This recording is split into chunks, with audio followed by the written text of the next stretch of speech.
Check, check. Welcome back, Next Door Yoga Babes.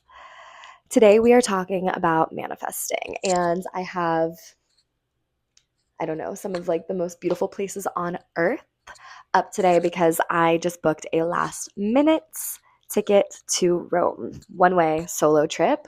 I have friends who are going to be in Europe all summer, but this is kind of like the start to an eat, pray, love trip for me.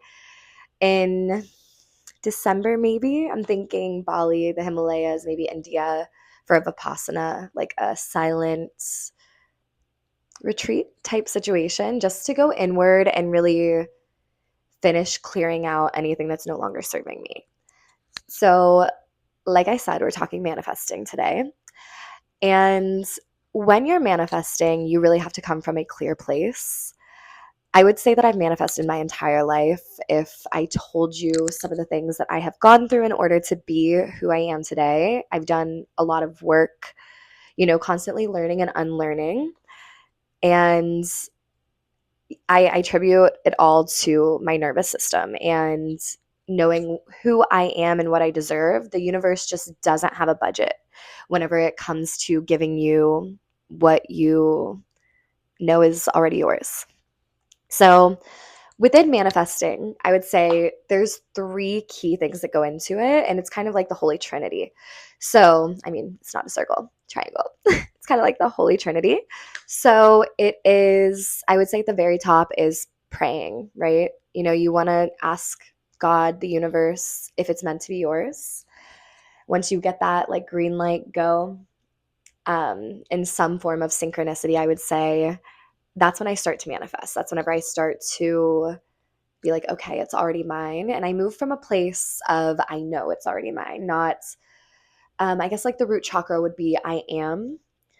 And that's what a lot of people say. They say, I am. I am a millionaire. I am a balanced yogi. I am in a headstand. I am with the love of my life. I am already at all of the wonders of the world, whatever it may be, right? The highest channel is actually I know. The root chakra is your lowest. Whenever you're coming from your crown chakra, you say, I know, it's already yours. So whenever you start moving like that, that's true manifestation. And that comes from truly your nervous system, how you feel about yourself, your situations, and the way that you move through your everyday life. When you move like it's already yours, like the universe, God, they conspire to give it to you. And from there, it's really just continuing on, not giving up and doing the work to make sure that all of your plans follow through. So that's the Holy Trinity for me. Pray, manifest, do the work. With those three, I've never had anything that I've wanted not pull through. During the pandemic, I actually did an experiment where I cleanse my mind, my body. I was celibate. I was not drinking alcohol, eating processed food. It was a whole entire set. That was my version of 75-day hard, but it was to manifest. So I manifested everything that I wanted in a 5-year plan within 75 days. And after that, I just realized I really wanted to bring it to others to help people just not feel stuck. Feeling stuck is the worst thing in the world. And I've been there. Sometimes my brain still plays tricks on me to take me there. And I just have to remind myself that everything is always working out for me, especially when I can't see it. I would say that's been one of my biggest manifestation tools for whenever I go into a dark place that I'm not really a dark person at all. I would say poetic would be the word for it. But overall, I like to bring the light. If not, I don't usually leave the house. But whenever I am in a place of misunderstanding or just feeling stuck, I do have to remind myself that and that this too shall pass. Other than that, I would say my biggest manifestation tool within yoga, because, obviously this is a yoga podcast for all of my yogis out there. The thing that has helped me the most, quickly, basically quantum leap from here to there, is whenever you're in a yoga practice, it is such a sacred practice, right? So you're moving through the flow, you're in warrior two, you're pumping warriors, you're like warrior one, you're like going into your down dog, you're doing all of these beautiful sacred movements through your sun salutations, your vinyasas. We're going through it, right? As you go through this, at the beginning of class, we set our breath, we set our intention. Whatever your intention is usually what I like people to manifest or to be grateful for to supercharge something to keep it in their life, right? So as your mind gets distracted, that monkey mind that is constantly running, and usually not even problems of our own. So, like not your circus, not your monkeys. As that's all happening naturally because we're human, you just bring yourself back to your breath, right? That's something that we learn pretty early on.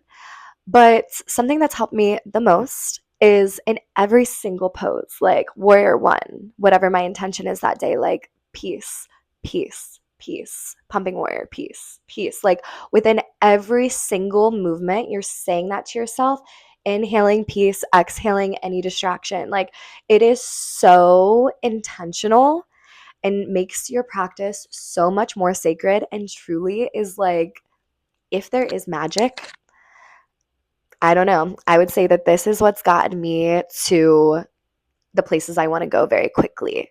It's just controlling your mind, it's controlling your frequency. So, yes, that's like one of my big secrets. So, if you're listening, tell your friends, send them this podcast, let them know, you always have options. And it really just starts with yourself. You have to take inventory of what you've been, what felt good, what didn't, and then just be real about what kind of life you want to live. I would say that that's where you're going to have the most control. Your self control and your self discipline, and also having grace that you're human, is where you are going to get the best results. So, tapping into, cleaning your home, controlling what you can control, studying, reading, writing. Writing is like another huge thing that I would say can like quantum leap you into a whole new space. They call it spelling for a reason. You're writing something down, you're casting a spell. There's a lot of religions like Kabbalah and things like that practice certain things where I guess you would really have to read it and tap into it. I'm not a expert, but I know that there are some like sacred practices within those types of religions that, are still practiced today and I would say are very powerful. I would say just figuring out what works for you within your own spiritual practices and how you can bring that to be. I don't think that you can, just turn your brain off and have something move through you. I think this does have to be a very intentional practice. So, that being said, if you guys have any questions, drop them below. I would love to go through anything to help you clear it up. But, like cleanse your spaces, cleanse your body, cleanse your mind, meditate, pray, eat clean, scrub your baseboards. And I think that like all blessings begin to flow once there are no blockages. All right, next door yoga babes, pray, manifest, do the work, and I will see you in 2 weeks.